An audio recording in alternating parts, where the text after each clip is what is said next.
Sweet.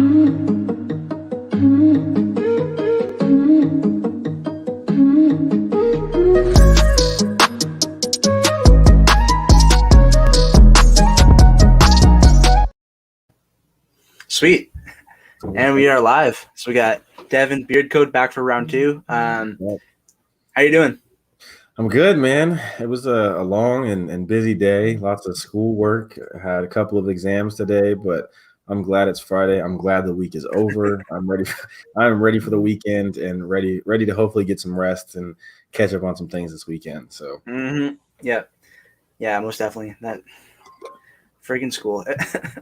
I'm like, it's been like, I'm sure you feel the same way, but like with like trying to stay on top of school and then like also like keeping up with content has been so difficult. Like, and it's always difficult, but especially I feel like this year, like school has been way busier. And then also I've been totally online for the entire year pretty well. This entire year. And then like the last probably month and a bit of second semester of first year. Let's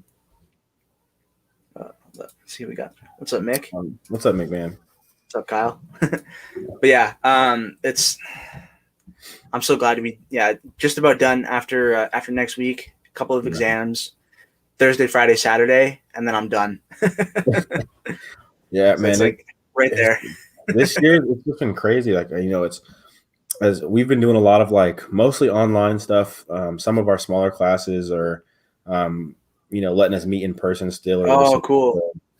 So it's kind of nice that some of them are still in person, but I think with the online stuff, it's almost like some of my professors are like, "Oh, well, you're online, so like, here's extra assignments, and we can give you more because you don't have to go to class." I'm like, "No, that's not the case." Yeah, that's not how it works. It's been swamped, and it's that time of the semester where, like you said, we're coming up on like finals week, so it's lots of term papers and research projects and lots of exams coming up and stuff like that. So I am counting on the days until this semester is over. I'm ready for it to be done. It gives me some more time to just, relax, not have to worry about schoolwork. I can, do the things that I want, catch up on content and all that kind of good stuff. So trust me, I'm right there with you, man. I'm counting down the days. I'm so excited. Like I have, oh gosh, how many videos do it? Like I have like a whole giant list of videos that I want to film. I've had because I have Creme Nadurtha's whole lineup that I'm going to do a review on. Nice. So that like I want to do that when I have like time to do it, because that's gonna be a big view. Yeah. What's up, Rex? Hey, what's up, Rex? I need to do that. I have a bunch of other reviews I want to do. I have some like other content I want to do. I want to do like a whole desk setup tour. I want to do like some get into some more tech videos. Like, so because I'm so looking forward to all that time that has been like for school, like putting that towards content. Right.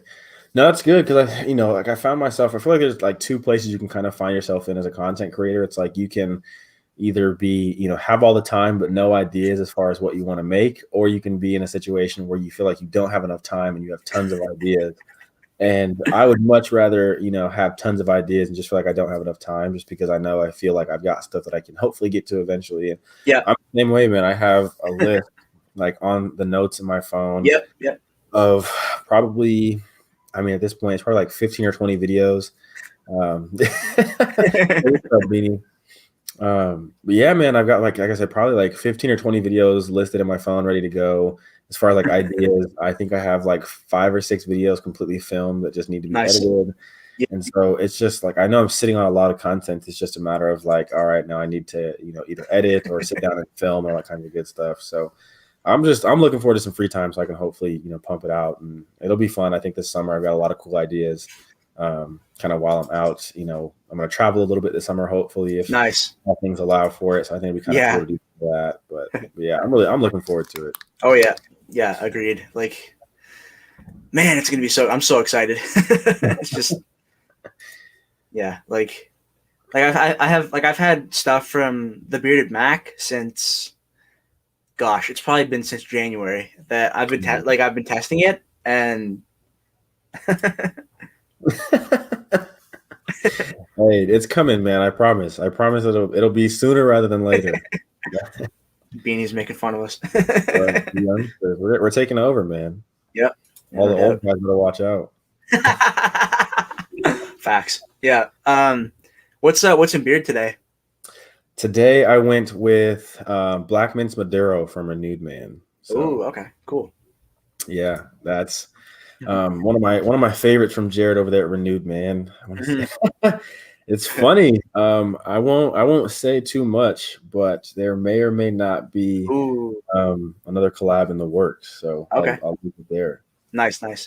Yeah, actually, I just actually started working on. I was supposed to have a collab with another company, but that kind of fell through. Just a little. It's okay, but in our defense, you guys are all old. I mean, you guys are all, as far as I'm concerned, on that last stretch. You're headed towards home. So. There you go. But yeah, what was I saying? I got beanie side. You were talking about your collab. Oh yeah. So I was supposed to have a collab with another company, but that just kind of fell through for a variety of reasons, unfortunately. But but then I just started working on another collab with another company, which I'm very, very excited about. Very cool. So hopefully some point this summer. Yeah. Is it April now? So depending, I think the owner said he's going to start like sourcing the there's one fragrance oil that he doesn't have that he still needs, so he's going to start sourcing that, I think, in a couple of weeks, and then we'll be like, we have like the scent pretty much figured out, but it's nice. It's going to be fire, man. Yeah, I'm really excited. Man, 33, that seems really old to me. That's like that's a lifetime away. I'm 21, so I like being the young buck in the community, because I'd much rather be the young guy than the old geezer running around. Yeah, well, it's also like, just in terms of like the number of years that we have like to make content and grow. Like, right, we're like at 7 years. Can't remember what he said. That's the nerve to call someone old. It is what it is. Try 42. Kyle's 42. Yeah, there you go. Hey man, I believe it. It. Although I hear it creeps up on you quick. I mean, even when I turned 21 in January, I was like, geez, that's like official, like that's legit adult. I felt like. Right. No, it's especially here, like, in the United States, being 18 is cool. You kind of, you get a few privileges and you're considered an adult in the eyes of the law, but there's still things you can't do. Like, if I wanted to go grab a beer, I couldn't. They changed the tobacco law, so you'd have to be 21 to, go get a cigar or whatever. Yeah. Gambling in the casinos and all that kind of stuff. So I'm like, it's not really like you've got full access to everything, but once you hit 21, it's like, all right, this is it. Yeah, it's like things start getting real. Right. The responsibilities hit, and man, it's the real world now. Even earlier this week, I was like filing taxes for the first time, because I've this is the first year that I've actually like made enough money to like deal with taxes, and I'm like, and I had some like relaxing like jazz music playing in the background, and I was like, oh gosh, I'm getting old. That's it, man. I see myself. I used to make fun of, you see all the old guys who are real frugal and stuff like that. And now I'm like, oh man, I feel like I'm doing the same stuff, and I've got the same mindset as like my dad, and it kind of creeps me out a little bit sometimes. Man, I'm getting old. I am getting old. No, even I worked up north at a summer camp between grade 12 and starting like in between grade 12, the end of grade 12 and starting college, and there like school groups would come up, and I'd be like playing music for like the games, and like I had kids come up to me and be like, "Can you play a different song? This is so old." And I'm like, "Oh no." I'm officially old enough to be considered out of touch with music. I was like, oh goodness. Right. I hear you, man. I've got some younger cousins and stuff, and I'm like, man, like I'm just so far out of the loop. Like, I'm like, I'm the old guy now. Like, I don't get to sit at the kids' table anymore at Thanksgiving. I got to sit with all the adults and listen to talk about mortgage and taxes and responsibilities and kids, and I'm like, oh man, now I'm old. Yep. Yeah, 100%. It is bittersweet.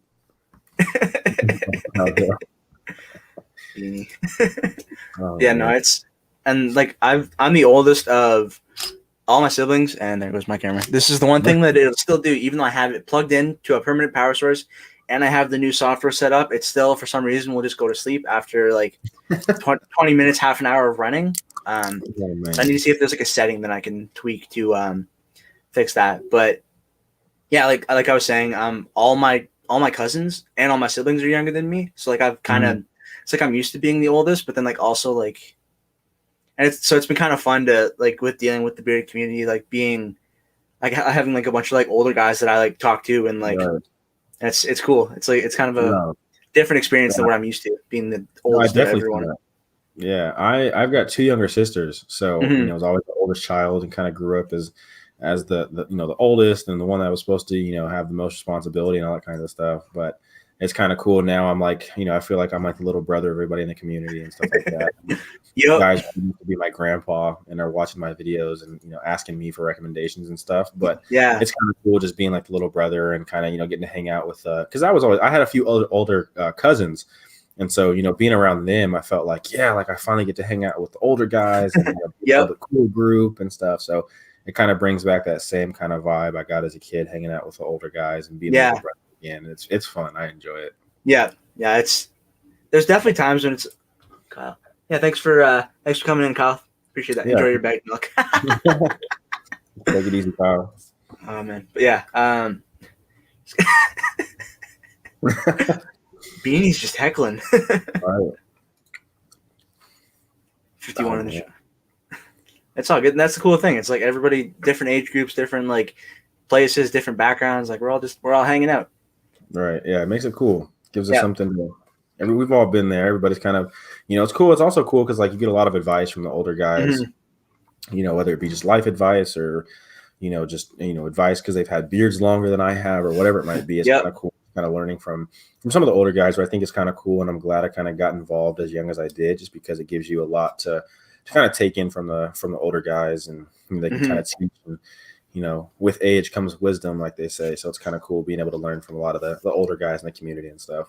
Yeah, totally. It's definitely cool. Definitely a cool experience for sure. And like, but it's fun to also like have that like the age difference and be like there's times when it's frustrating, and like at least for me, it's been like I feel like there's times when I'm taken less seriously because I'm so much younger than everybody else. But then also it's like I have more time to grow and improve, and like Dan C, for example, he's been doing this for 2 years, and I think he's in his 30s now, and like I've been doing this for 4 years, and I'm only 21, so it's like who knows where my channel will be at when I'm 28. Like right, absolutely.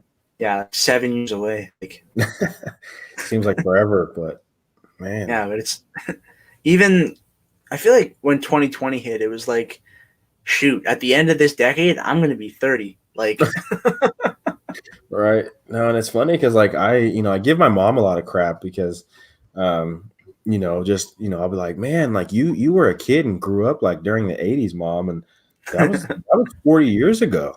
Yep. Doesn't that make you feel old? You know, you're not funny, you know. And, now I think back and like it's something popped up on my my Twitter the other day, and it was like some of the hit songs from like, you know, back in like 2007 and 2008 and early 2010. And it's like, oh, this song is now 12 years old today, and like I'm like, that's 12 years old? Like, what? Yeah. I'm like, no, it's not. And then I look and I'm like, wait, that song. Oh man, I'm getting old. Like, oh yeah, honestly, I mean, even my youngest sister is like big on like into TikTok, and like there's songs that like are now like famous on there, and I'm like, I remember when that song came out. I'm like, oh gosh, I'm old. Right. Oh, now I sound like our parents. This isn't good. I'm like, oh, but yeah, the worst was when I was working up north, and like kids being like, we don't like this song, it's old. I'm just like, oh, and like that was when I was only like I was like probably 18, 19 at that point, and I was like, I don't feel old enough for this. Right.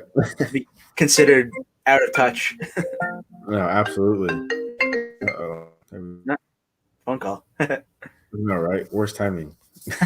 Honestly, like I think it was, yeah, I was doing an unboxing on Instagram Live, and I got a phone call midstream, and I was like, "Huh?" I never like I don't nobody ever calls me on the phone, but then like the one time I get a phone call, it's in the middle of a stream, or like my work called me recently to see if I could pick up a shift or something like that, and it was early enough in the morning. I was asleep and my phone was turned off. Right. Yeah, I feel you. It's always like the most inconvenient times where I start getting text messages and all that kinds of stuff. And I'm like, Yeah. you gotta be kidding me. Like right now, really? Yeah, no, 100%. Yeah, age is a funny thing and like all that kind of stuff. Yeah, absolutely. It's funny comment from Beanie. It's going to be bad is when people start saying you were born in the 1900s. Right? Yeah. No. Yeah, it's That's funny. man. Have you been watching any cool movies or like TV shows lately? Yeah, so I don't make fun of me, but I just recently got into Breaking Bad. I know it shows Okay. like super old. But I've like never gotten into any of like the big like, you know, cult following TV shows or anything like that. So this is actually like the first one that I've ever like actually watched and, you know, been all invested in. And so I actually just started season 5, which is the last season of Breaking Bad last night. And I am absolutely addicted. I've actually been watching since January. And there's not like, you know, this overwhelming number of episodes, but Yeah. I've been trying to like pace myself because once I got addicted, I was like, well, I don't want to blow through this all fast. Yep. And so I'm trying to like, you know, limit how many episodes I watch a week and stuff like that. So I just started the last season of that, but that show is absolutely insane. It's so good. There you go, man. It's all in the mind. You're only as old as you feel. Yeah, facts. But yeah, so I've been absolutely loving Breaking Bad. And then I'm probably gonna like I'll jump into like Better Call Saul, Okay, cool. and all the kinds of, you know, follow-up movies and TV shows and stuff like that. Which I'm really looking forward to because I've heard Better Call Saul is supposed to be even better than Breaking Bad was. So I'm pretty excited to see. I know a lot of people are huge fans of that, so I'm pretty excited to just kind of see, you know, what else the storyline and the kind of like the little franchise has got in store because I really enjoyed. I mean, the stories, just, you know, the screenplay, and, you know, just I mean all of the, you know, just different like cinema effects and all that kinds of stuff. I need to watch, so I'm really excited for it. Locking and the Irregulars. I'll have to check those out. Cool. Yeah, that's another thing that I'm looking forward to about being done school is actually being able to like watch TV and like watch movies. Like I haven't watched a full movie in I honestly can't even remember how long. No, I feel you, man. It's, you know, or like you know, my thing is like I normally will put I like having background noise. So I have music playing while I study and do homework, or, you know, the TV on the background or whatever. But that's pretty much all it's there for. Like I don't actually watch and invest any time or energy into like whatever's on the TV. It's just kind of there as like background noise because I cannot do like the library setting where it's dead quiet. Like I just can't focus like that. And so no, I'm definitely excited to like actually be able to like sit down and not feel bad about like watching a 2-hour movie and felt like I should have been studying or something. I'm excited for that. What's up, Josue? Hey, what's up, man? That's cool. Hey, there you go. Yeah, I've been actually I'm halfway through the last episode of Falcon and the Winter Soldier on Disney Plus. Okay.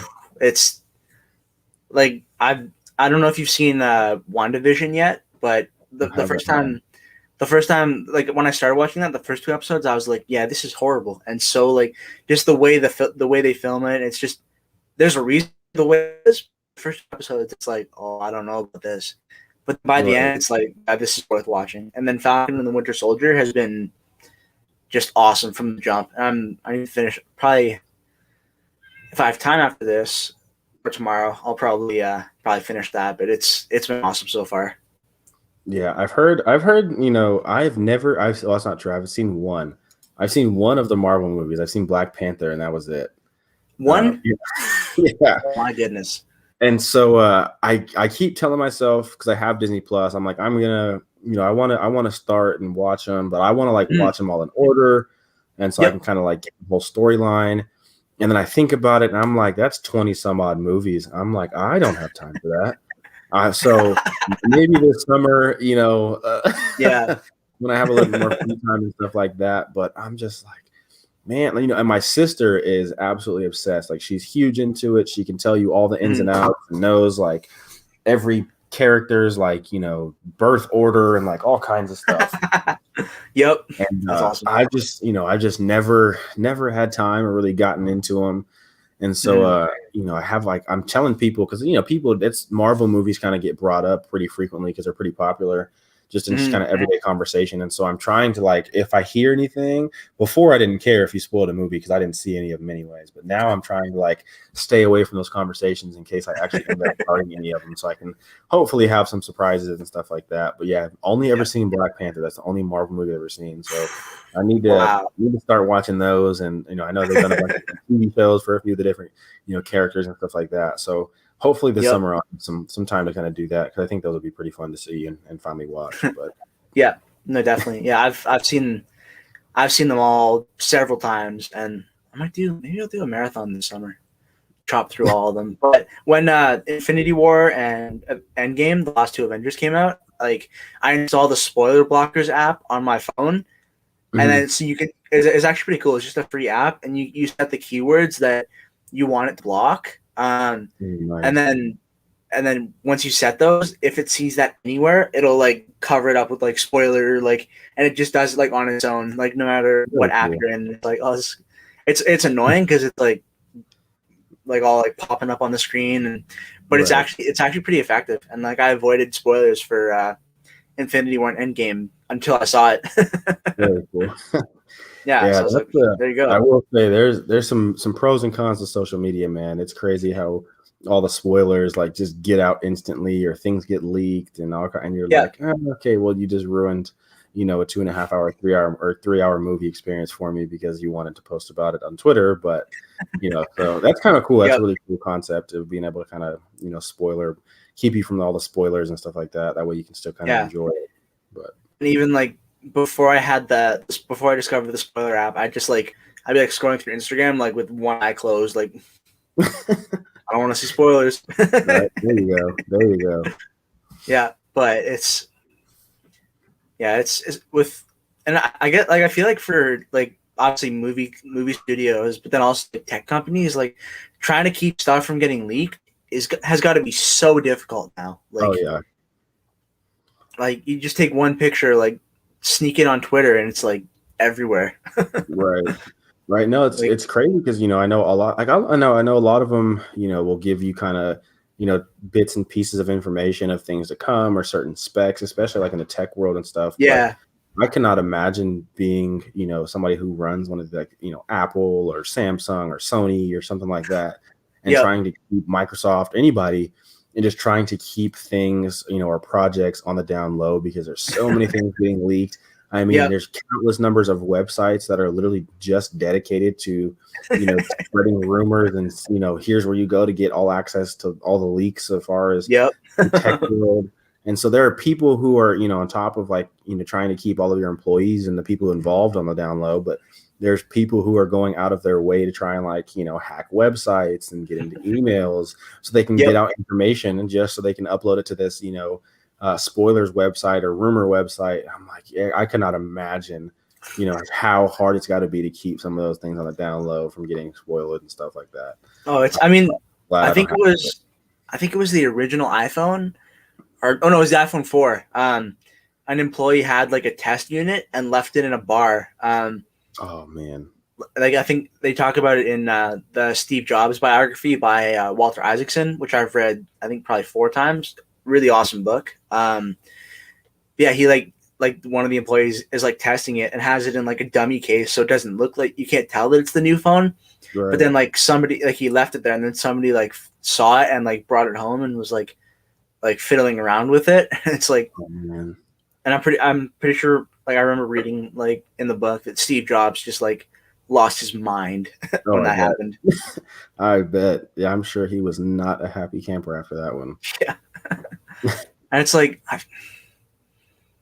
I don't know. I feel like part of it's like, yeah, you want it to be a surprise and you want people to be like excited about it and like show them at the right time. But then also it's just kind of like it's just an unfortunate thing with the times we live in. Because then also with like the big tech companies, like you're also dealing with suppliers making your products and the case makers and like D-brand like making like skins like this one I have on my phone with the case. Like they get access to what the phone looks like, and like actually D-brand I've seen a couple new phones on their website before they were like officially launched, like a couple of Samsung phones, the iPhones, and it's like that's got to be so hard to keep track of, like all the case makers that have to have access to it beforehand, and like exactly all the accessory makers, and it's I couldn't imagine.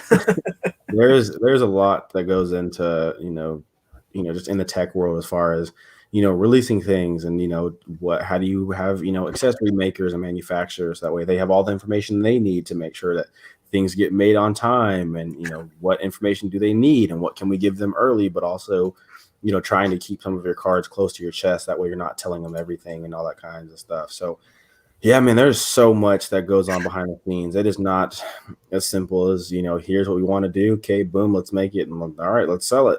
Like there's just so much more that, just the average consumer doesn't necessarily have to consider or think about. It doesn't necessarily apply to them. But when you look at things as far as, all of the things that go into a release of a new phone or a new computer or a new camera or anything for that matter, there's just so much that goes on behind the scenes. It's overwhelming. I am glad that is not my job to kind of help and organize all of the details.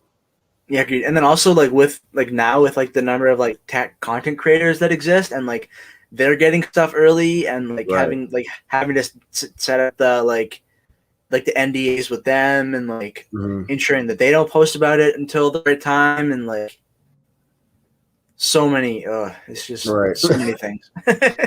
I will say it's probably to bring it back to a beard concept in the beard community, I know a lot of company owners are working on things behind the scenes that we don't always know about, and sometimes as content creators we hear about new scents or new products or collabs or sales or whatever it might be before things are announced. And I but there's still nowhere near as many details that they have to worry about orchestrating and keeping organized. But I know totally do, especially like when you have companies who are planning a release, they'll send it out to some content creators early, so that way they can kind of help promote that. Hey, what's going on, Corey? Well, even when I did the launch for Magic City's new scent, their second newest scent, Flagler, and then another content creator posted the name of it in a live stream, and somebody sent me a screenshot, like because like they mentioned, like I think the question was what's in beard, and it was like a few days before, and he like said the name of it, and I was like, oh, we're supposed to be like they were told like all the, because there's a few other reviewers that got it early, but they were all told don't say anything about it until after the launch on my channel. And I was like, that night I was mad, but it was I was a content creator who I'm close with, so it was, I didn't like say anything publicly about it, but like even Bearded Beanies in here, and then also Waltimus Prime, like I was talking to them about it, and I was like, oh, I'm not happy about this at all. It was in Dan C's chat too, so it was like that chat moves so fast, like nobody can catch up to that. That's kind of nice though. At the same time, at least it wasn't something where maybe 50 people are in the chat and you kind of have an easier job or an easier time monitoring every comment that comes through. But with Dan's streams, they're so hectic, and you've got 300 people in there commenting left and right, and especially on the popular questions where everybody's asking or answering what's in the beard, and it's just the chat's just so I guess that's kind of nice that hopefully some people missed it and weren't paying any attention or whatever. But that's definitely got to be a little bit frustrating. Oh, for sure. Having the details revealed. Very frustrating. Oh, come on. It's like you were told what to do beforehand. You had one job. Literally, like just don't say anything. That's all I need you to do. Yeah, honestly, just I'm launching the product. Just wait till afterwards to post it. And most people did, and most people were super cool about it, and like waited until after my stream. I was like, hey, cool. But then it's just that one instance, and I was like, oh. Like, come on, dude. Yeah. But it happens. Like that's like going back to what we were talking about with the leaks and things like being sent to people early, like whether it's in tech or in beards, like it's gonna happen. Like it's Right. just kind of an unfortunate like thing unfortunate reality that we have to deal with. Yeah, it is. No, for sure. No, Corey is here. Man, Beanie's in rare form today. Right. He is on it tonight. Yeah. Oh man, it's so funny. But yeah, it's how long did you, when you were doing your collab with Copper Johns, how long did that like were you working on that behind the scenes before you like actually started talking about it? Yeah, so we probably worked for, I'd say probably 2.5, maybe 3 months. Wow. Just, and some of it, probably the first, I don't know, maybe 3 weeks or so, Tyson had kind of approached me about doing a collab. And so I said, yeah, something that I wanted to do. And then that kind of led into me thinking as far as what I wanted it to be like, as far as scent. So I kind of, took a couple of weeks, came up with a few ideas, kind of shot them his way. And then, he took a couple of weeks to kind of put those together, get in the supplies and order any fragrances that he might have needed to kind of make that work. And then it was pretty much just kind of like this back and forth game of, here's what he had come up with. And he even said like there was a bunch of stuff that he had come up with that he didn't necessarily like or the ratios were wrong or whatever. Yep. So he had even more testers that he had kind of been playing around with. But yeah, so we went through, I think like 8 or 9 different variations of it. And each time it would kind of be like it's almost there, but I think it needs this, or this one has too much of this or not enough of that. And so, yeah, we kind of, bounce back and forth as far as, variations. And luckily Tyson was really cool about it. Because one thing with me and collabs, or any collab, I want it to be, done perfect. Like if I want to put a name on something, I want it to be what I consider like the best that it can possibly be. Like we're going to get it right. Yeah, of course. Tyson was, absolutely, super cool with that. And, because I was like, I hate that, like, it's so close. We're right there, but it's not this one. Like, it's not this one. It's just not, it needs something. I don't know what, but it's missing something, or this is off. And so, yeah, I was real, and Tyson told me, he's like, I want you to be picky. I want this to be something that you feel is perfect. And so, yeah, it was like a 2.5, maybe 3 month journey in total between, him coming up with things, me coming up with ideas, the, back and forth. And of course, some of that was simply just like you're waiting on, USPS and stuff like that. And because he's, he's sending something and then it takes, a few days for it to get to me. And then I've got to test it for a couple of days and then get back to him. And so, there's quite a bit of time, I think, that went on. And then we finally kind of started talking about it. Neither him or I had said anything to anyone until we had everything completely figured out and ironed out. Hey, what's up, J. Cruz? And so, we finally got everything figured out, completely, perfected. And then we finally kind of started teasing about it. We kind of said, hey, we decided we're going to release a collab, and then you're kind of, promoting the release and the stream and all that kinds of good stuff. And then we finally kind of got it out there. That's right, man. The Goya rep in the flesh. Yep. But yeah, so it's fun. I think, collabs are exciting, and I think they're something that, some content creators for the most part look forward to. It's been a rough day. Hey, don't make J. Cruz mad. Be nice to him, respectfully, of course. Yeah, of course, always. But no, like it's fun. Like there's a lot of work that goes in on both sides for any collaboration. But I think that's part of the fun. Just coming up with ideas and bouncing ideas off of the company owner and trying to get things perfected. And so it's a fun process. It's a lot. On both sides. I can only imagine, even just buying the fragrances. And then if we don't even use that fragrance, the company owner then spent that money on the fragrance and it's essentially not being used. So that's pretty much just money that kind of went down the drain because we didn't end up using it. And so there's a lot of time and money and effort that goes into these collaborations. But I think that's part of what makes them so special for for content creators and the company owners, hopefully, just kind of working together, seeing how you can kind of pick each other's brains and all that kinds of stuff. So it's fun. But yeah, I've got some stuff in the works. I won't say, anything obviously, but there will be some stuff coming, hopefully, with some beard code touch to it. So nice. But I'm looking forward to I want to do like a whole because we're gonna release my collab on a live stream on my channel. And I'm gonna go crazy with it, like teasing it, like leading up to it, like hyping it up. Right. I'm excited to. Call me at 3 a.m. Yeah, facts. I think it was a couple days ago. Because Cruz and Beanie and Walt and I are in a group chat, and I went to sleep and woke up the next day, and it was there was messages from Jay Cruz and Beanie going back and forth at 3 a.m. I'm like, what are you guys still doing up? No, I'm telling you, I don't think Jay Cruz sleeps, man. I know he has his coffee on his stream, but this dude must just have a constant caffeine IV, because that dude's up at 4 o'clock in the morning, and then I get a notification the next morning that says, Healthy Bearded is live on Instagram.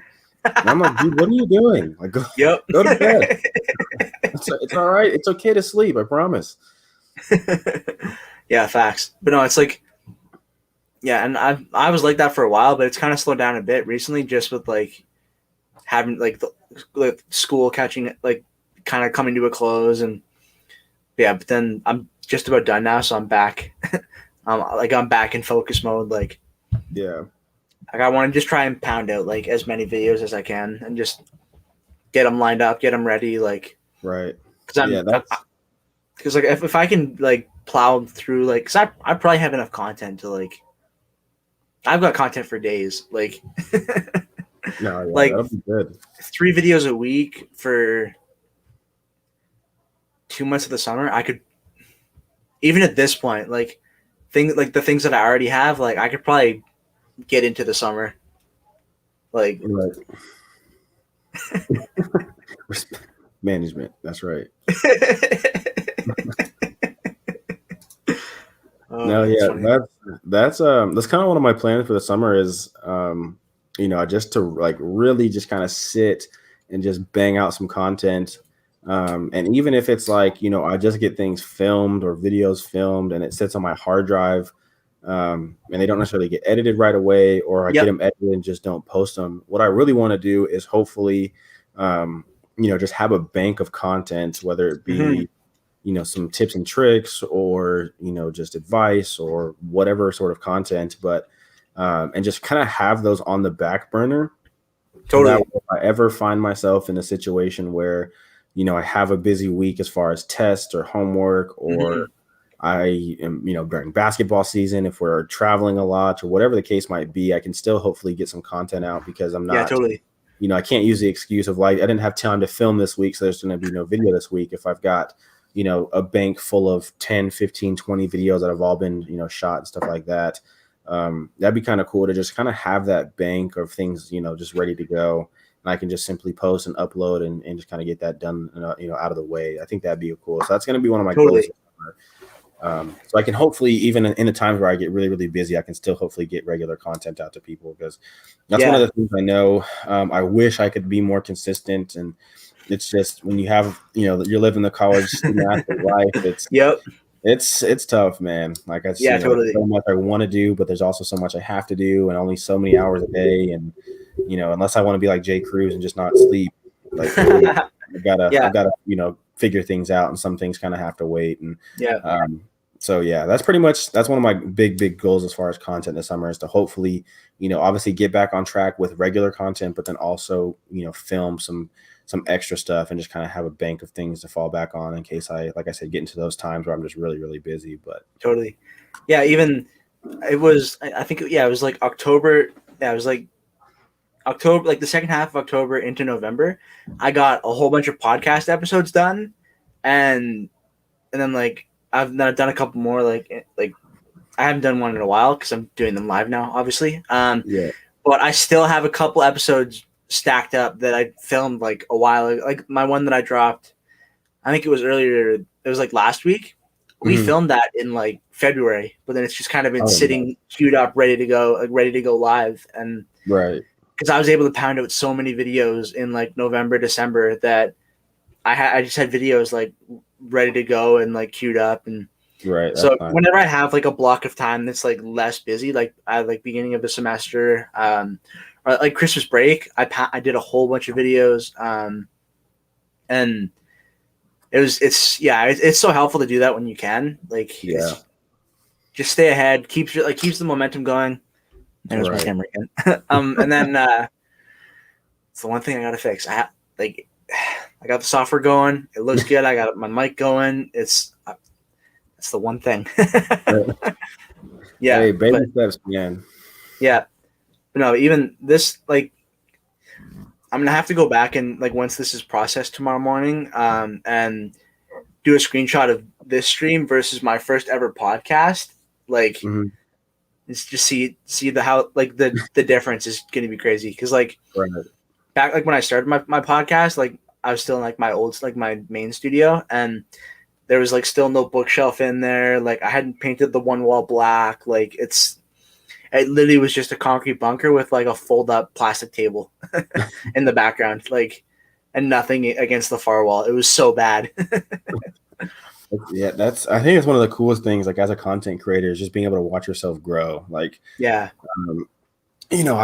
gone back and watched some of my early videos, and of course, like you grow just in comfort in front of camera, like to anyone who has never made content before, like I think for 99.9% of us, sitting in front of your phone or your camera or whatever you're starting out with and pressing that button and just looking like into the lens, and like it's just you're just like and it's super uncomfortable and super awkward.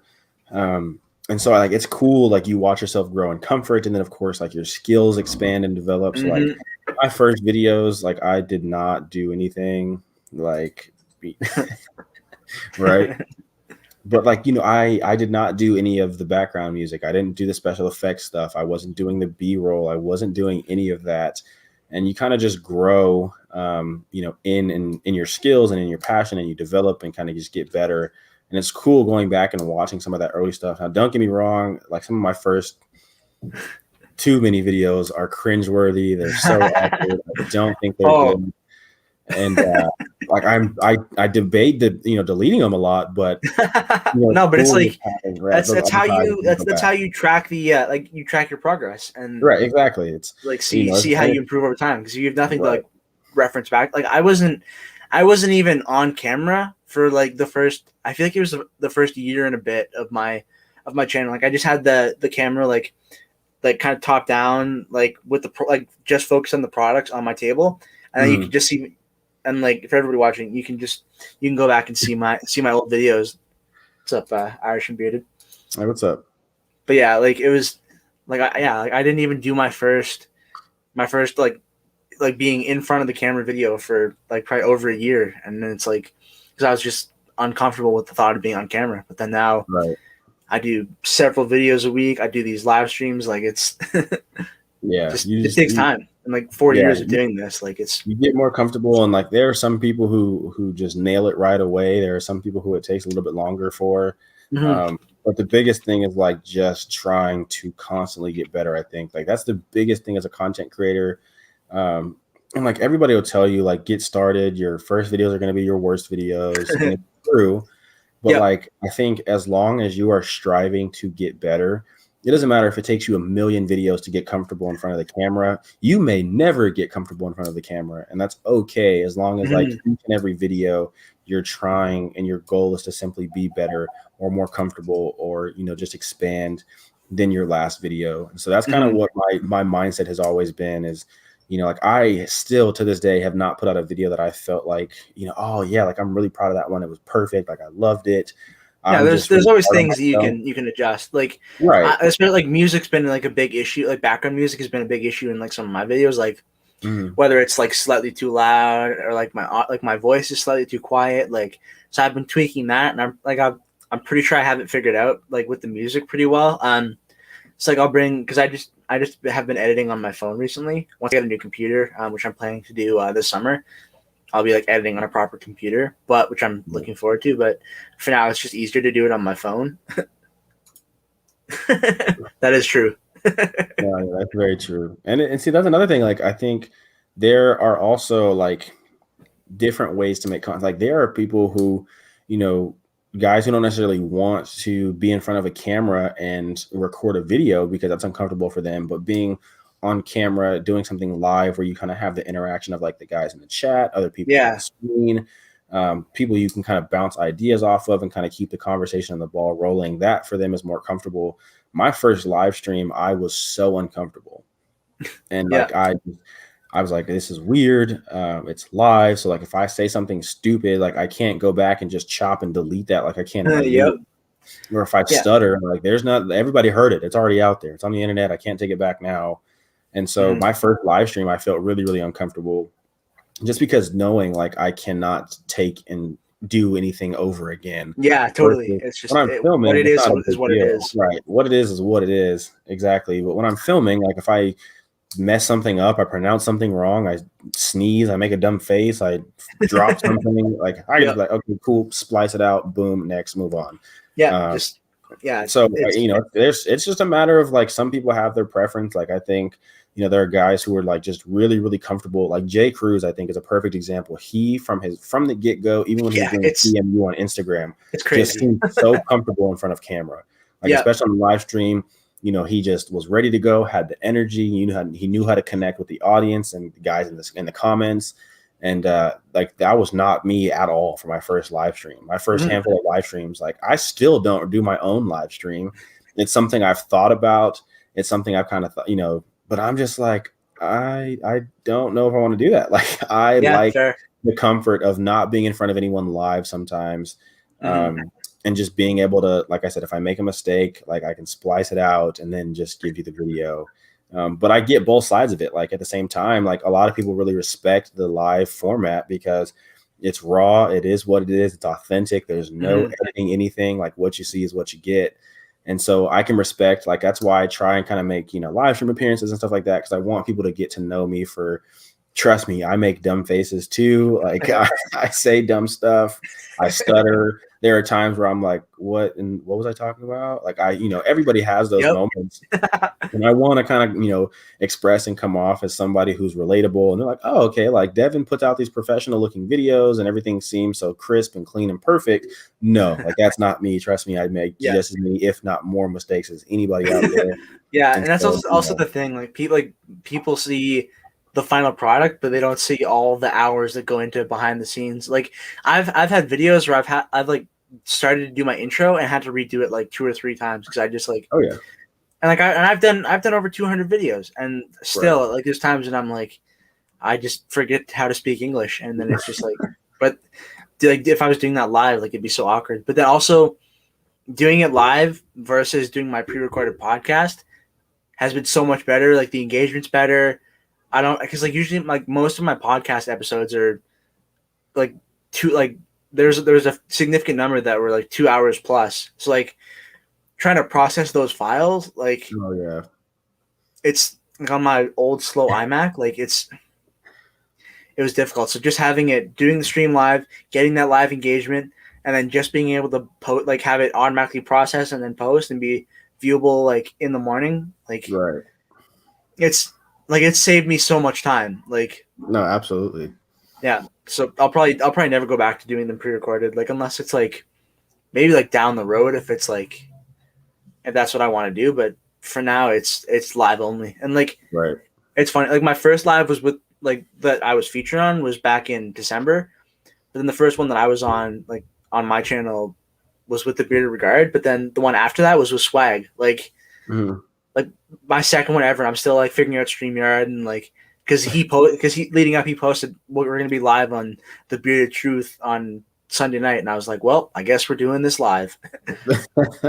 So I think like the night before or 2 nights before, I was up till like 2 a.m, like getting StreamYard, setting it up, like figuring out how I wanted everything, and it's like But if he hadn't said that, I probably I don't know who knows if I'd be doing live streams at this point. So it's like and since doing them, like it's been way better for my engagement. Like every stream I've done has done better than the majority of my like the pre-recorded episodes that I did. So I'm like, it's less work, it's getting more engagement. Like, right. And you also get the live interaction with like people saying stuff and like talking in the chat or like asking questions. Like it's I love it. I'm really enjoying live streams so far. But yeah, definitely you don't get that like full like polished like cinematic kind of thing going that you do with like you can't like have like cool like B-roll or like right. Yeah. No, that's I think there's a time and place for both things, and not and again, like there are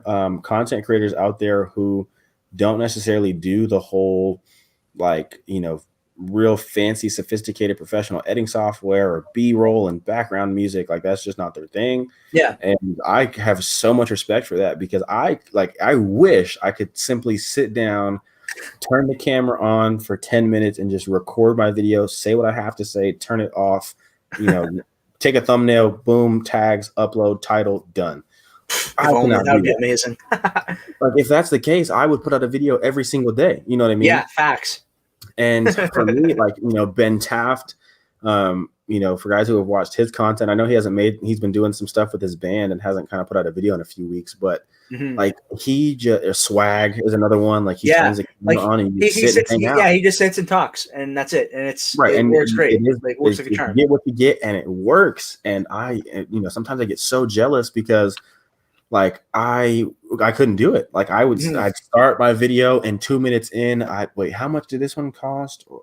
Dang it. Where's the company out of? Nope, scratch it. And so, and so I am incredibly envious sometimes of the people who just remember what they have to say, bang it out. They don't care about mistakes. They don't care about stuttering. And, they just, and it is what it is. You get the same information, you get out of it what you need to get out of it. And that's boom. And so I think, they are, you can almost, I see why people feel like those people can be a little bit more authentic and easier to relate to sometimes. Yeah. Because I think at the, on the flip side, when you do edit, you're cutting some of the stuff out that people know, like I'm going to make mistakes. And, but when I'm cutting all of those out, people don't see them. So it can almost sometimes be harder to be as authentic. But again, I think like, that's just me. I want to present myself as professional and done well and done in the right way for me. And so that's, how I express who I am is even through my video style. And so I think it's really just a matter of personal preference, what you want to do, how you want to do it. At the end of the day, content is content. Like, yeah, exactly. Whatever, like, you can review a product. I can review a product. We can feel the exact same way and have the exact same things to say about it. But our videos would be completely different because we have different styles. Yep. One person might have B-roll while I don't, or vice versa, or background music. Like that's just a matter of personal style, personal preference. And again, like it's just whatever floats your boat. It's again, like some people like one form over the other. Other people like the other form over the first form. But it's just a matter of like, that's what's cool about content creators is everybody's allowed to do things their way. Right. Like I don't want to be the person who just sits, films, duts it, title, tags, upload, boom. Like that's not how I want to do things because that's not me. But that doesn't mean that if there's somebody in the chat or other content creators or somebody thinking about making content or whatever, like if that's your thing and that's your style, awesome. Like do that. Be you and do it the way that you want to do it because that's how it should be done. So yeah, it's just really cool. You kind of see the personality touches from each person. Hey, what's up, Ken? I'm going to have Ken and Jay Cruz on Friday Night Truth in a couple of weeks here, which is going to be a fun time.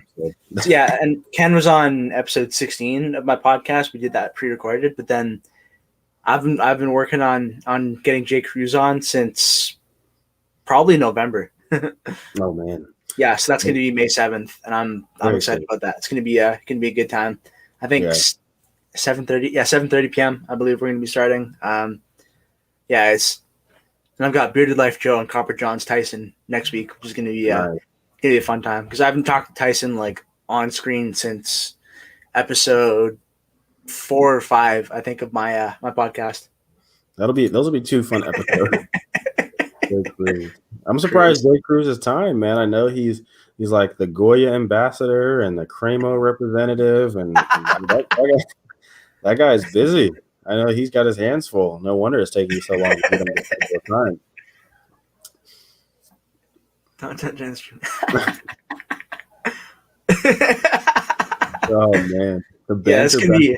You gotta love it. It's gonna be hilarious. Like, yeah, I'm so excited for that. That's gonna be a fun. Because initially it was gonna be Cruz. YouTube bully. But then I was talking to Ken about being on, and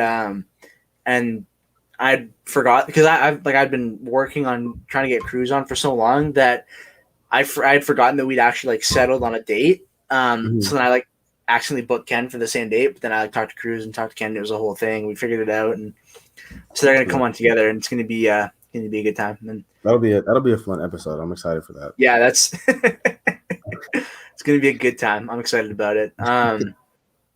Then I want to get the cousins Kyle and Joe back on because they were on episode 19 of my podcast. Yeah, I know that one. Yeah, Johnny Grooms is going to be on at some point soon, and then Mike, the owner of Bandbox Fella, is going to be on at the end of May, which I'm looking forward to. Very cool. I just dropped a review for him recently. Yeah, I need to. Sweet. Good old Chris. No, but I'm seriously looking forward to that one. Like I'm really excited about that. It's going to be. Hey, what's up, Scott? Hey, what's up, man? No, yeah, that'll be a cool one. Like I'm excited for you and the guests that you've got coming on. Bandbox Mike, that's a real cool guy. There you go. Just midstream, Cruz just disappears. And see ya. It's Cruz. Yeah. Like Cruz and I talk and Beanie and Walt we'll do like a video chat once or twice a week or every couple of weeks and it's always hilarious. Like it's just always a good time. So I'm excited. And we Cruz and I had talked about the format and discussed doing it live or pre-record. And I was like, it's been for my channel, it's been ooh. Oh, I don't think that one was respectfully. I don't know if that one. Yeah, I think that's missing the respect. Yeah, that's disrespectfully. That's what. Yeah, honestly, that's yeah. Having oh yeah, Beanie, because when Beanie and Cruz and I are talking together, it's Beanie's going to be in rare form, and when I had the Bearded Regard on, Beanie, Walt, Casey, it was Jay Cruz was in rare form, and I think the last time you were on, and there's been a few times where he's just been in super troll mode, and it's so funny to watch. But Jay Cruz is the homie, so it's always a good time. Yeah, like Jay Cruz is saying, it's just a good time. That's the fun, I think, in our community. Yeah. You've got the Team Pineapple versus Team No Pineapple, and Team Pork Roll versus Team Taylor Ham, and just the friendly banter that kind of goes on back and forth, and Team Smoke versus Team No Smoke, and it's fun. It's like it's like a big group of friends, because that's very much how I am with my teammates and stuff. We're constantly giving banter back and forth, but like Jay Cruz said, we joke like brothers, and at the end of the day, it's love between two people. Kind of how you give each other crap. It's fun. Yeah. No, and Jay Cruz has always said that, with if he respects you, and if you're homies, oh yeah, there's Ken with his thoughts on smoke. No, Ken's wrong, but he'll learn one day. Don't worry. I don't know. I don't have many. I think I've only tried one smoky scent, and that was Log Cabin Mac from Bearded Mac.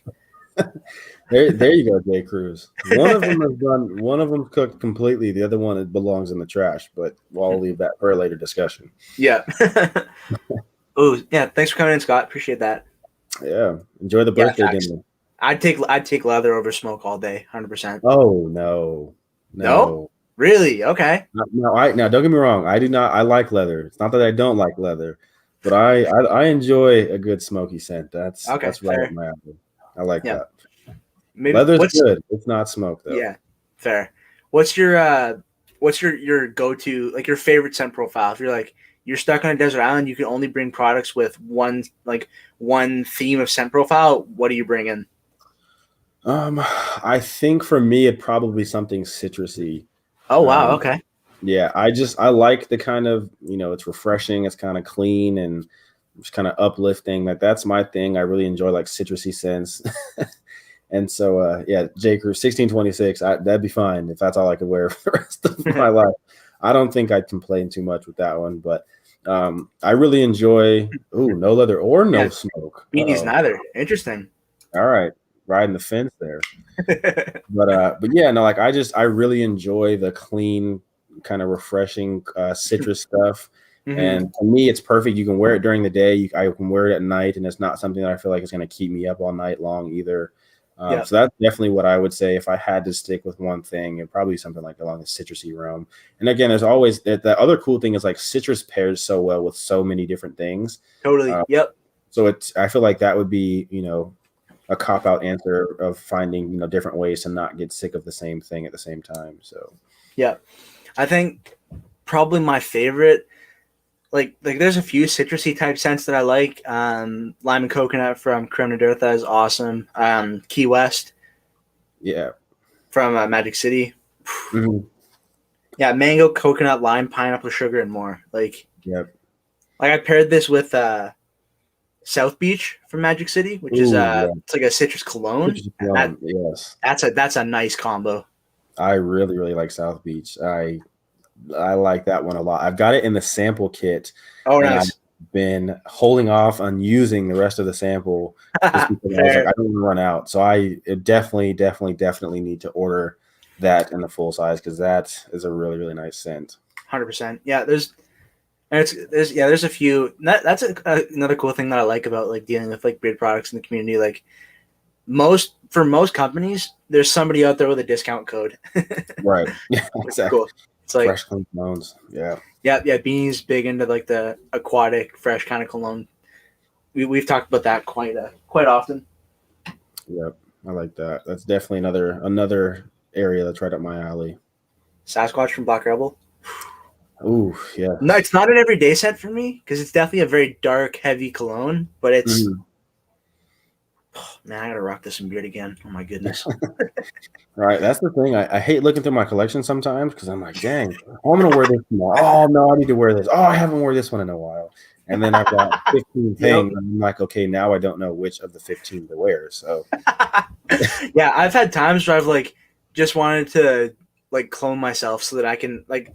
I was like, it would be so good if there was like 3 of me, so I could test more things at once, and like also like go through and use like more things. Like, right. What's up, Tyler? What was your Beard Code? Hey, what's going on? Yeah, but it's yeah. I wish there was more of me. I feel that, man. I wish I had more than one beard or something. Yeah. Have you tried Salty Vibes from Bearded Coast? I have not. That's one that I have not tried from Bearded Coast. I know that's like the fan favorite. Yeah, it's like I think it was sold out recently. And it's I've had this since December, I think. Oh, nice. But it's a killer scent. Like it's the profile on there. Hold up. Oh, it's not. Interesting. Yeah, it's killer. Like yeah. That's like, I need to get some more Bearded Coast. I haven't. Yeah, same. I only have Salty Vibes. That's it. I have Tansy Dream, Dark and Stormy, which I really, really like. Yeah, I have my Dark and Stormy. That one sounds nice. I like that one. I know he's like, he has the wash and the conditioner. Yeah, I want to try that. So I need to pick some of that up and give that stuff a try. There's just so many companies to try, and I've got one beard, so that doesn't give me. I'm like, if I wear something, I wish I had to put oil in 15 times a day because honestly, I could put 15 different oils in a day, but I feel like my beard would probably be a tad bit greasy if I did that. But just so many scents that I want to try, and so many different companies and all that kinds of stuff. Totally. Yeah. Oh, 2 hours. Very cool. Very cool. It's pretty close then. Yeah, you'd be able to, like, if you order that, you'd be able to just go pick it up. Right, yeah. Probably get, even with the traffic out there in California, you probably get there even quicker than waiting on USPS sometimes. Yeah, like when I ordered, I think I ordered from Bearded Coast on Black Friday, and then I think it didn't arrive until like December 21st. Oh man, yeah. No, I'm like, it's been stupid Canada. it's been hectic, right? Yeah, I Yeah. know. And you being in Canada, I'm sure definitely does not help that at all. No, Having to like go through international travel and all that yeah, kind of stuff. no, at this point, because I have over 100. Like, I think I have probably over 120 products, and like I've just kind of accepted that it's just the unfortunate reality of being in Canada and wanting to try so many U.S. companies. Like, Yeah. have you No. tried Backwoods Coffee from Copper John's? Yes, I have. Yeah, that is a really, really nice coffee scent. What's up, Vato? Always running around doing the giveaways, Canadian shipping. Yeah, for real.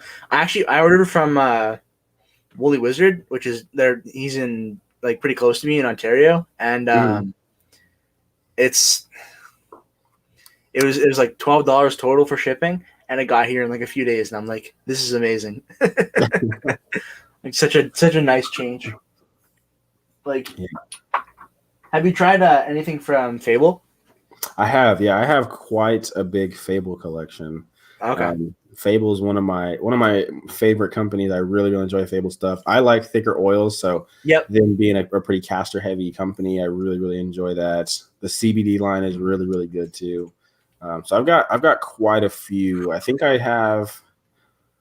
I actually think I might have more Fable than anything else. Wow. Okay. If not, it's probably a close race between them and maybe a couple other companies, but Fable's definitely up there. Yeah, I've only tried the claws and the elf. I have the claws in oil and then the elf in butter. Okay. And both really nice scents, but I definitely there's so many companies I want to try, but like I need a new laptop. Like, right? No, I want to upgrade my camera. I want to move out. Ooh, Beanie wants to know what's your favorite Fable scent? Ooh, my favorite Fable scent. Man, my favorite, honestly, from the CBD side, it's probably the grower. I really like the grower. That seems to be the common favorite. That's the fan favorite one. The grower is really good. I will say the roaster is another really nice one. If you're a coffee fan, and I'm a barista, so that is, I love the smell of coffee, and that one's probably my favorite coffee scent that I've come across. I really like the roaster. From the non-CBD side, Dr. Wolf is really good. It's a blueberry and tobacco. Ooh, okay, nice. Yeah, really nice. The Savior is one that I really enjoyed, and I didn't think I would like it. That's a fall seasonal that comes back every fall. Okay. But there's pumpkin in it, and I do not like pumpkin anything. Oh, wow. I don't like pumpkin to eat. I don't like the smell of pumpkin. I don't like pumpkin spice lattes. Like, none of it. I hate it all. But that one actually has a little bit of pumpkin in it. You don't get a lot of the pumpkin, but it's a really good one. The Savior's really nice. The Angler and the Roaster. Yeah, the Angler is another really good one. The Witch Doctor, it's some like a smoked mango. So that's another one that I really like because it's that fruity kind of citrusy realm. It's another good one. Mm-hmm. But yeah, Fable's got a lot of good stuff, and the cool thing about Fable is he's got pretty much just about everything. If you're a leather fan, he's got stuff with leather. If you are a citrus fan, he's got that. If you like colognes, if you like woodsy, he's got pretty much everything that you can possibly want. Hey, what's going on, Russ? So yeah, I mean, he's pretty much. I need to get the Wizard. I still haven't tried the Wizard. Yeah, that sounds. I think it's a cologne scent, right? Yeah, it's a cologne in a cologne realm. But yeah, Fable's got a lot of really cool stuff. Yeah, and he's constantly doing seasonal scents as well, which is cool. Yeah. Yeah, and killer labels like I want to do a big order from Fable at some point, maybe this summer. Yeah, Fable's got some really good stuff. There's so many cool things that I want to try from them. Like, right, yeah, he's doing, he's got some CBD stuff going with like the tinctures and stuff like that. Mm-hmm. He has CBD line, and he also has all of his regular line. There's the customs where you can do like a Fable character. Fable does some really cool stuff, and he's Colin is I've seen him on a couple of streams just kind of talking about his journey to kind of becoming and turning Fable into what it's become. And I just have a lot of respect for him and his work ethic, because he totally he just said, I'm gonna make this work. Like, there's no ifs, ands, or buts. So it's really cool. Gingerbread man with a teacher. Ooh, that'd be an interesting combination. Yeah.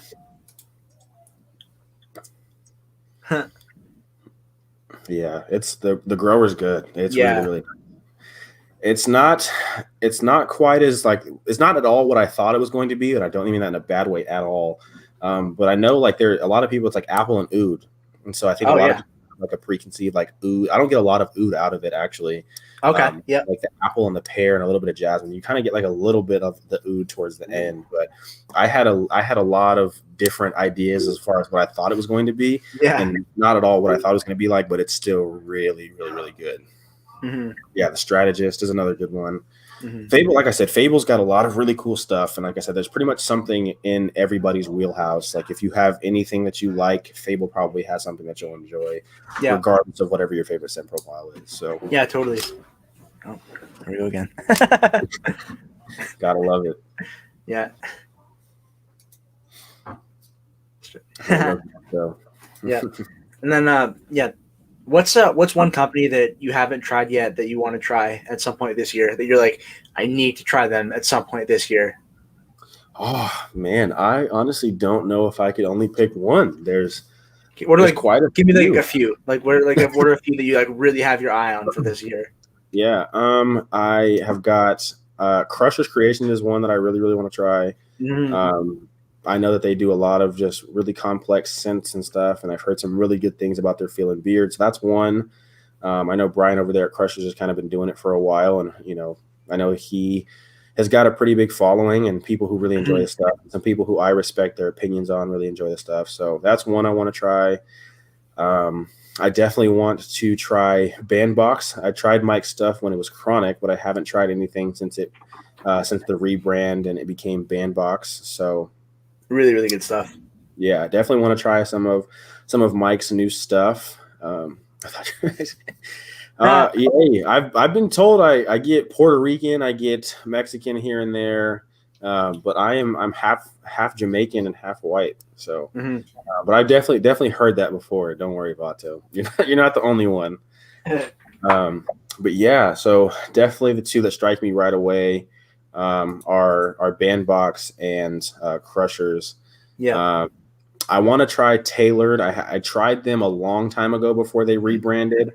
And we kind of changed the labels, and I know his carrier blends a little bit different and all that kinds of stuff. So that's another company that I want to either revisit or try again, I guess. There's just so many companies out there that I really want to try, man. Like I could sit here and tell you all day long of companies. Oh yeah, agreed. We'd be here for hours. Facts. Yep. 100%. Yeah. What about you? Are there any companies that you're really dying to try this year? Oh man, let me consult my list. Right. It's a long-winded question, I know. Yeah, hold on. Where's it at? Where's my list? So many friggin' notes here. Hold up. I can't find it right now, but Aztec Beard Co. is Oh yeah. Aztec's definitely one of them. Deal life. Vato, man. Vato is a clown, man. Vato thought I was Mexican. I get it. I can see why he would think that for sure. Yeah. But yeah, Aztec, definitely one of them. Ruddy Man, I really want to try. I haven't tried them yet. I've heard really good things about them, and I like the whole theme and the whole like scheme of the whole like all the scent names and the character things that they do, and like it's just a whole really cool brand. And then I want to get Jimmy on a stream at some point. He's a really cool guy to talk to. Yeah, it seems like I feel like that would be a fun stream. What else? I'm trying to think.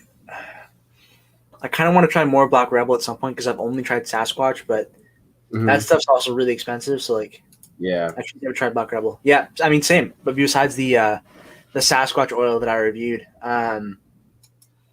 but yeah, Black Rebel maybe at some point. But I don't know, there's other companies that I want to hit first. Right. I'm trying to find my list because this is gonna bother me now.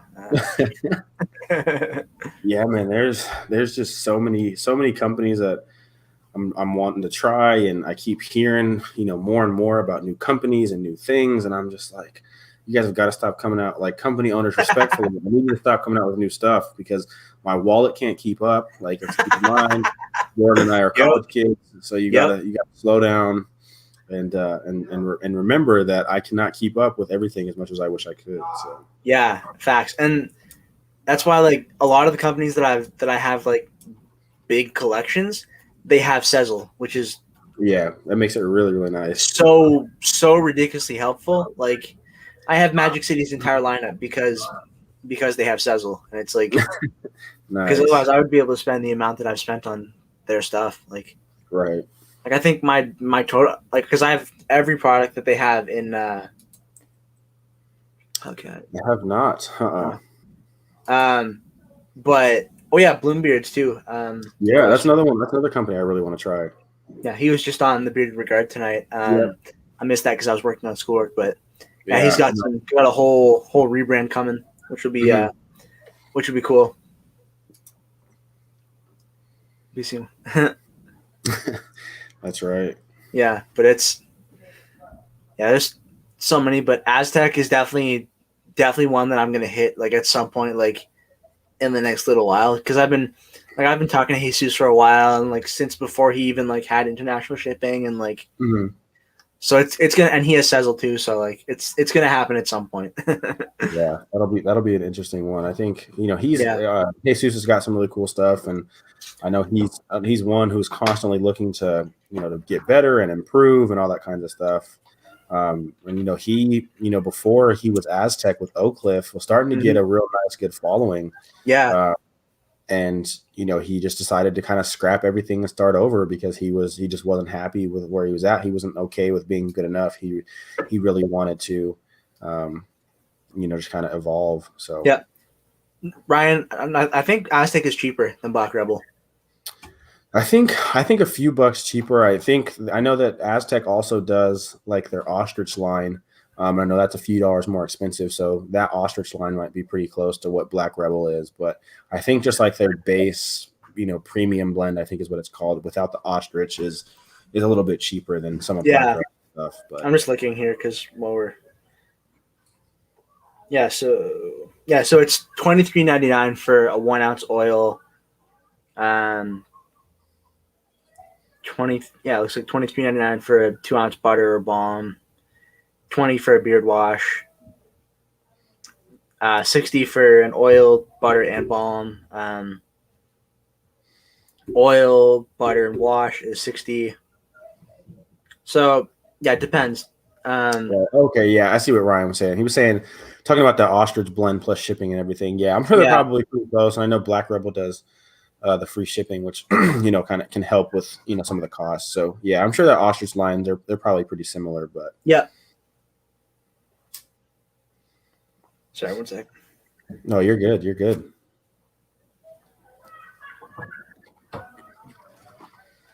But yeah, there's also Magic City's another one with the ostrich oil for sure. They've got some really, really nice stuff. I mean, Jordan can tell you he might be one of the Magic City fans of them all. So 100%. Like, that is like, I'm pretty sure I have the biggest collection of Magic City products of anybody, like as far as I know, because Swag bought the whole collection before the collab with Dancy came out, and I have the collab with Dancy, and it's what a question.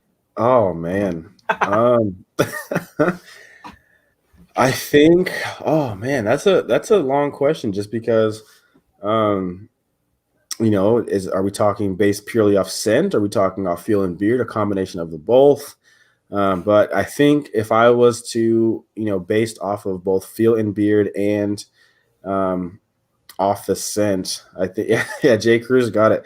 I think I'd have to go 1626. That's okay. Yep. Been one of my favorites for a long, long time. I wear it at least once a week. I love 1626. I think for sure I'd have to go with, when it comes to feel and beard and scent, I think that's where I'd have to go. Yep. Yeah, right. So I have Atlantis, and it's my number one. Yeah, Atlantis is fire. Like, Yeah. that mysterious oceanic oud cologne. Like, oh, it's just killer. Right. I might have to rock that in beard maybe tomorrow. I know, man. It's so many choices. The more we get talking about scents and different companies, I'm like, oh, I might wear some of that tomorrow. Ah, Yep. I'm like, oh man, I should wear that. No, I should wear that. Vato and Cruz always making fun of me saying 100% are facts. Right. I love that it's just kind of become a meme. And like my last few streams, it's like, all right, cool. It's times you be drunk. You might. I wouldn't recommend that because you might actually get alcohol poisoning and die, which I don't want. That would be unfortunate. That's probably not the best idea. Yeah, 1626 is defined, Brian. Yep, defined beard company. Yep. Ooh, second place after 1626. Oh man. Oh goodness, you guys are putting me on the spot here. Man, second place after 1626. Right now, if you ask me right now, I think I'd have to go with Pipe Dream and the Sterling blend from Damn Yankee. Ooh, that's the newer one. It is orange, vanilla, and tobacco.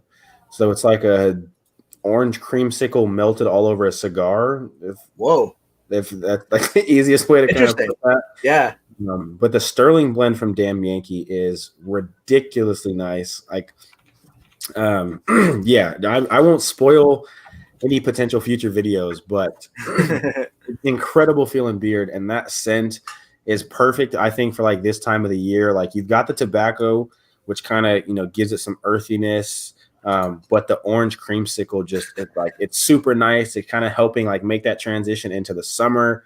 So between that scent and the feeling beard, I have worn a ridiculous amount of Pipe Dream from Damn Yankee. Nice. The past, I think I've had it for probably 3 or 4 weeks now. I've worn just an insane amount of it lately. Yeah. I've really enjoyed it. So right now, I think that's probably my second favorite oil right now. If you ask me tomorrow, it might be something different. I don't know. So yeah, no, Pete killed it. If you guys have not tried Damn Yankee, man, that's another company. Add that to my list. Definitely gotta try. Yeah, add it to the list. Seriously, man. Especially his new Sterling blend. His normal blend was one of my favorites. It was in my top for feeling beard last year. But my goodness, that new Sterling blend is bonkers. It's insane.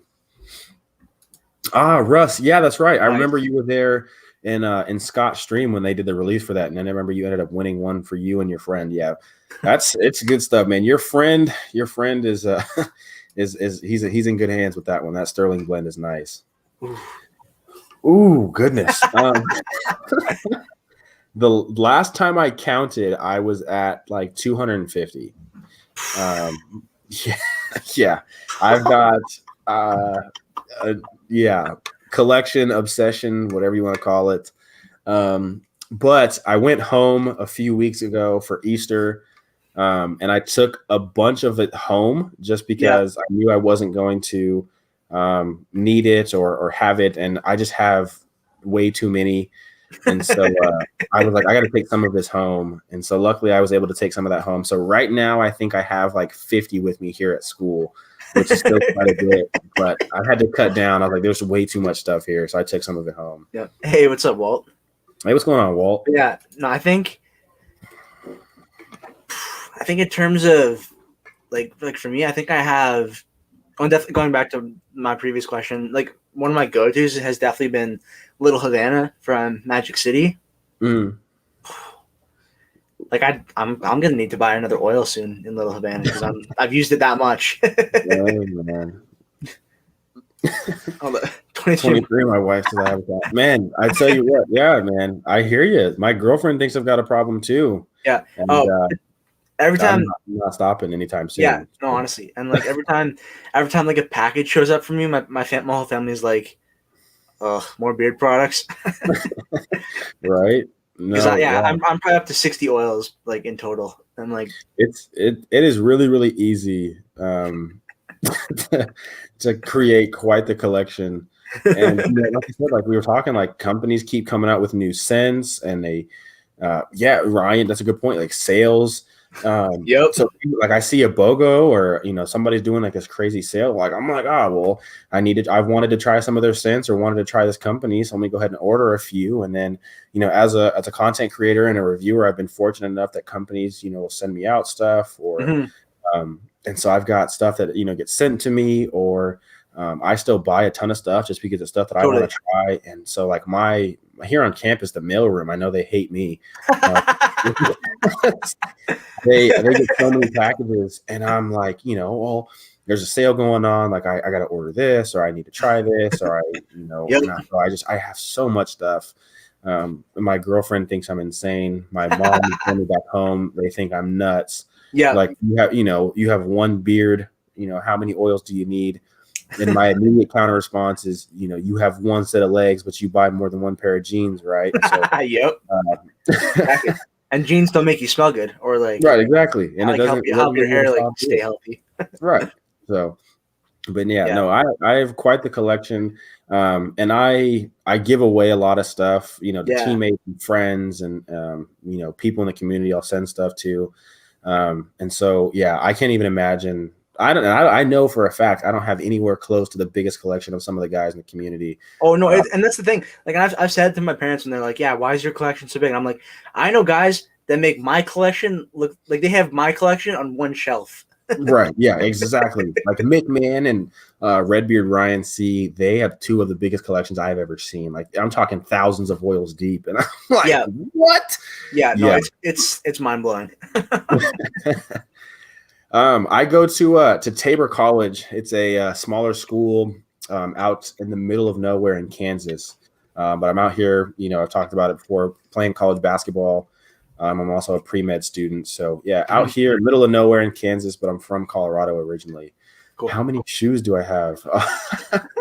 I will say before camera lenses and equipment and tech and all that kind of stuff, and before beard set, shoes were definitely my obsession. So,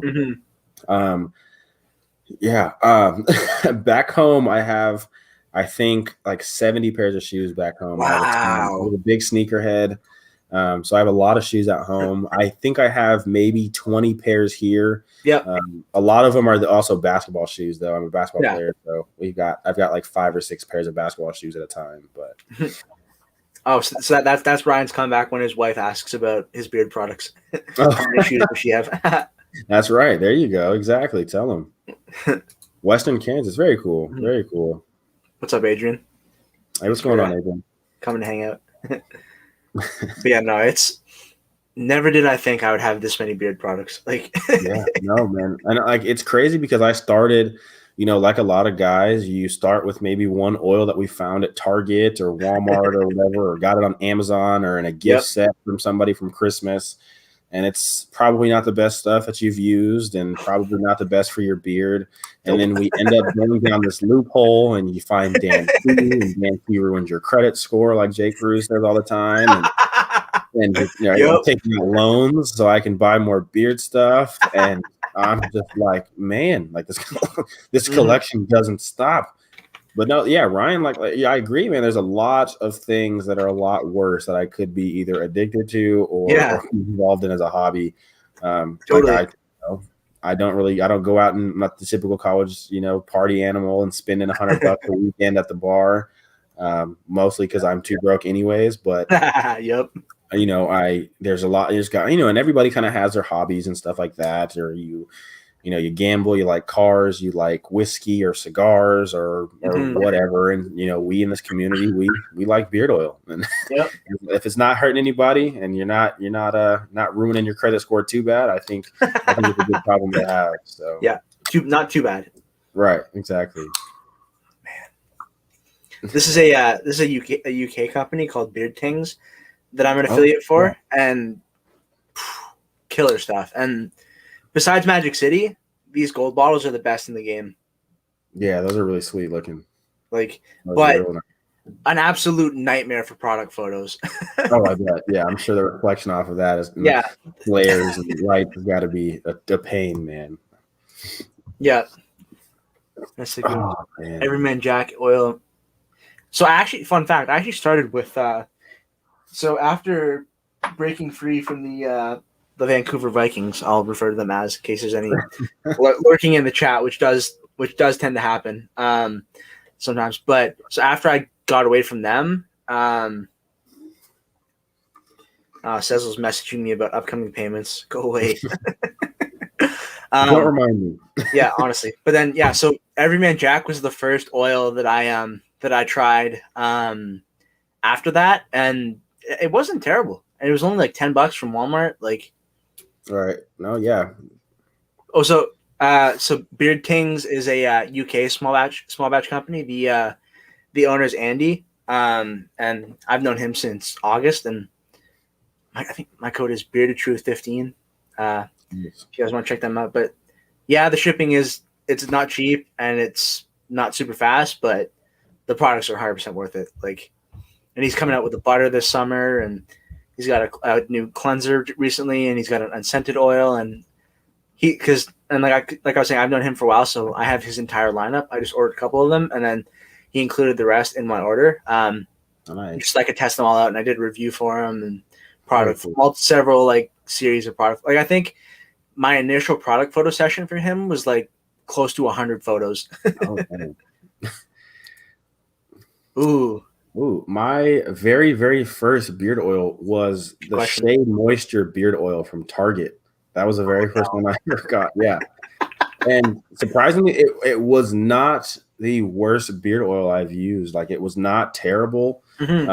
Don't get me wrong. There's a lot of stuff that's very, very much so better. Mm-hmm. But I don't think it's a bad option for like guys, like I said, who get their first one, at Target or something like that. It's not a bad option. But that was the first one I ever got, was a Shea Moisture beard oil. Yep. Vato, you know what? The first, yeah. Everyman Jack is not a bad. There's worse places to start. Like, yeah, absolutely. Oh, that might be a video that I do this summer, because I still have the Everyman Jack oil, wash, and the butter. Mm-hmm. Maybe I'll do a video going back to my first ever beard products. Like with like all the products I tested now and all like what I know about like ingredients and right. Oh no.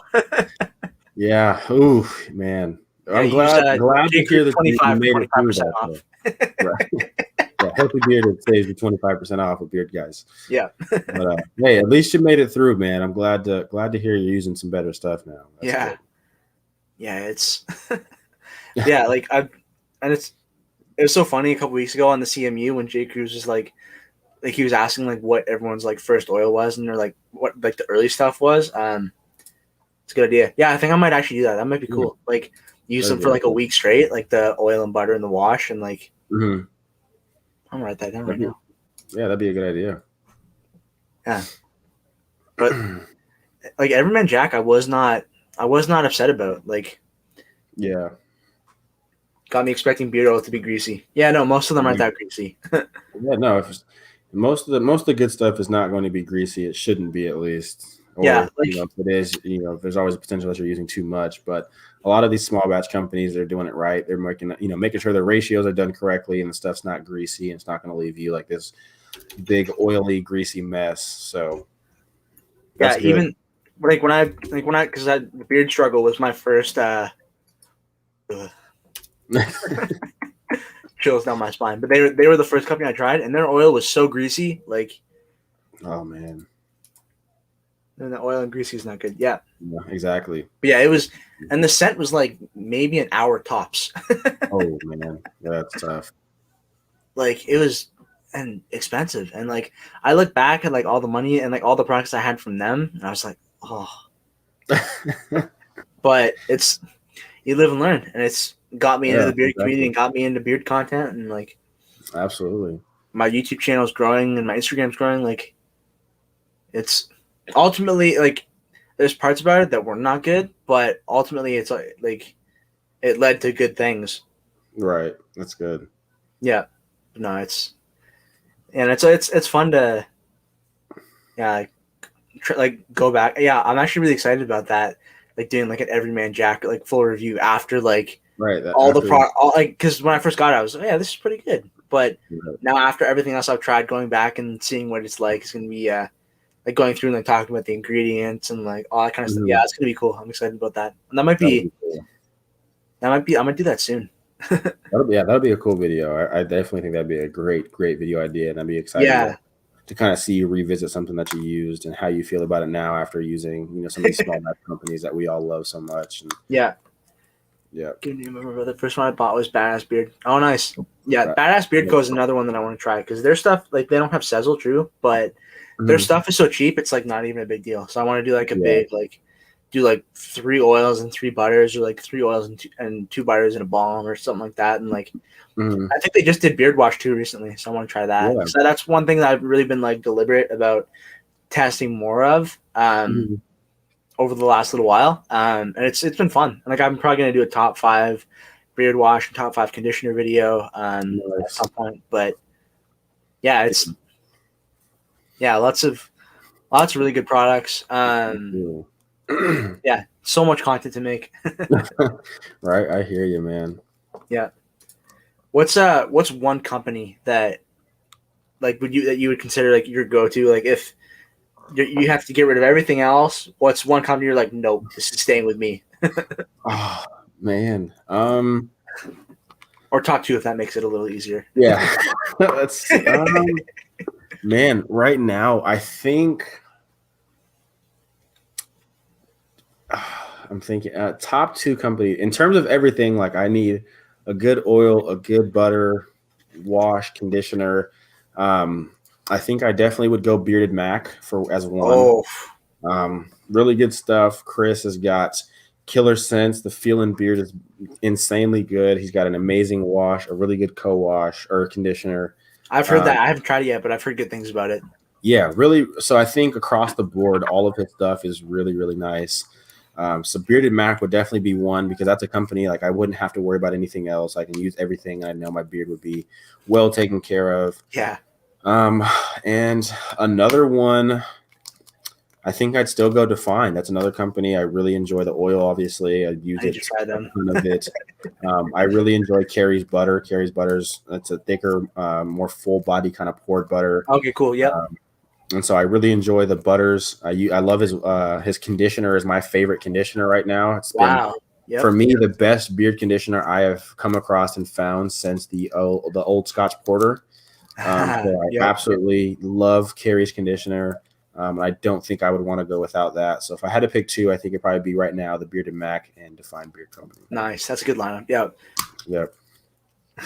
Yeah, no stress, Ryan. It's all good. Thanks for engaging. Man. Appreciate you for being here, man. Yeah, but we'll probably wrap up soon because the reviewers table's on now, and yeah, I know they just got started a few minutes ago. Yep, but yeah, Bearded Mac is the good, really good stuff. Their butter, I think, is probably my favorite whipped butter that I've used. Like, yeah, it's just like when you take up the container, it feels like it's empty because it's just so light. It's so like nice and light, and it's just that's one of my go-to nighttime butters for sure. Between that and Creme Nadirtha. Those are like 2 of my favorite like nighttime butters. Nice, really nice. Yeah, he's got and then for me, such good stuff. Yeah, Magic City has to be number 1. Like, that's Mike, the owner, is my homie. Like, his products are killer. He's got that ostrich oil. Like, man, I think that there's, like, and I have every scent, and I think out of every scent, there's like one that I don't really ever use. Bearded Mac's whipped butter. Like, because I have it in Devoted Mac in the whipped butter, but I need to get it in Roaring 20s Mac. Like, nice. Yeah, that's a really good scent.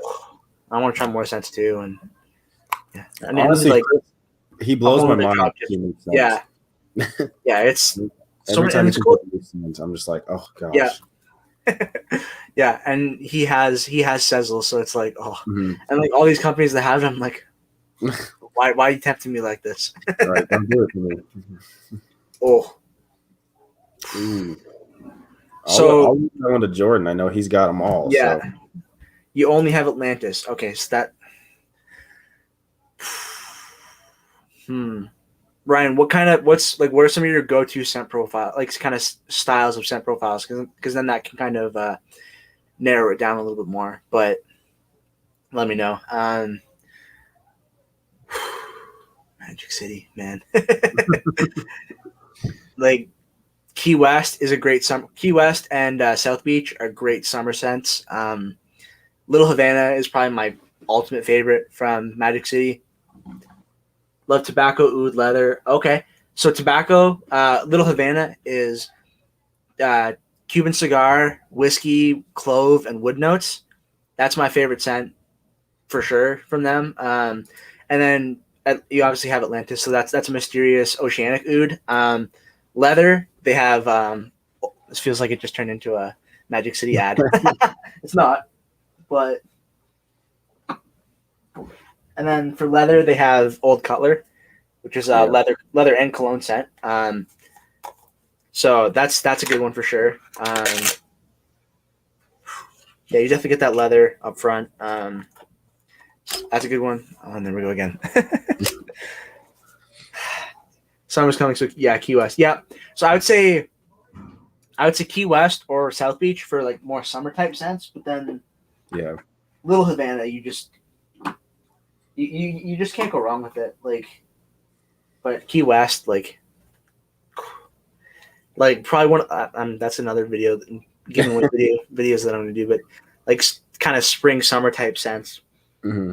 And these Key West and South Beach are definitely going to both be on there for sure. Yeah, two solid choices for sure with those ones. Yeah, but Magic City, oh man, that's a good question. I think if you are wanting more of the cologne vibe, go South Beach. Yeah. If you're wanting just the strictly kind of fruity, summery, tropical, that type of vibe, go Key West. I think they're both really good. I think I might like South Beach a little bit better, just depending on the mood. Yeah, totally. Key West is still ridiculously good. I love the fruity tropical stuff, and that's one of the best tropical kind of scents that I've come across. So for sure. Either one, I think you're going to be in good hands. But. Yeah, Ryan, you honestly can't go wrong with either of those. Or like, get the oil in one and the butter in the other. Like, pair them together. I did that recently, and it's. But does Key West have coconut? Yeah, it does, I believe. Yeah, I think there's a little bit in there. Yeah, so the scent profile on that one is mango, coconut, lime, pineapple, sugar, and more. How is it compared to Remix? But I haven't tried Remix. Either, I'm not sure. Yeah, I don't know about that one. But it's so good. Like, it's just like fruity, but like just like a nice, like smooth, fun. Like I've said this before. Like I describe it as like it's just a fun scent. Like just like reminds you of it's just like of a good time. Like you're like on the beach in the summer, hanging out, having fun. Like it's I think Key West. Yeah, I pulled it up earlier. No, so the one I have from Bandbox is Motown. That's the one that I have from Bandbox. The beach in a bottle. Yeah, 100%. I mean, minus it doesn't have like the ocean type like scent to it. That would be more like I feel like Atlantis has the more like the oceanic oud. I wonder if you paired Key West and Atlantis together, what that would be like. Ooh, that might be something. I might have to experiment with that. I've like changed what I'm gonna wear in beer tomorrow like 3 times during the span of this hour and 45-minute stream. The longer we go on, the more you're gonna change your mind. No, not at all. It's just fruity and fun. Yeah, no, not like sunscreen. But yeah, I would say Key West, but you can't go wrong with South Beach either. Like, yep, for sure. They're both really nice. Just fire, like, yeah, just fire sense. Yeah, I think we're at just about an hour and 45. We'll do this again sometime, but I think we'll call it off here. Yeah, it's fun. Time with you, man. Yeah, and it's fun. Like when I'll do streams, like because there's times when I don't go in like as prepped as I would like, and sometimes they don't go as well. But this one's been just smooth from the get go, like easy conversation. Hold you up. Don't get this kind of chat attention with like the antenna. No worries. That's what we're all here for. Yeah, and also Ryan, feel free to message either of us on Instagram as well. Yeah, absolutely. Both our Instagrams are linked down below. if you have more like specific questions. Yeah. If you need recommendations or just tips, questions, if you just want to talk, whatever it is, man, reach out for sure. Yeah. Yeah, absolutely. Yeah, Dan, getting attention in Dan C's chat is borderline impossible. Like, yeah, it's tough, man. He's just got thanks, Ryan. so many viewers. He's at 300 steady. You know, like several weeks in a row. There's so much going on in the chat, and StreamYard can only keep up with so much. So yeah, it's tough. You know, just being in front of that many people. But yeah, and he's able to like engage with the chat, and like I don't know how. I'm like, yeah.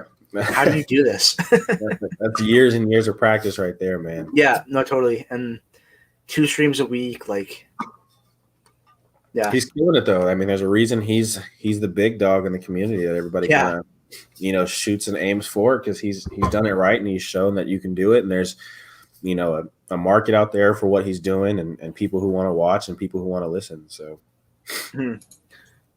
sweet. Yeah. Thanks for all the questions, Ryan. Yeah, I think we'll cut it off here.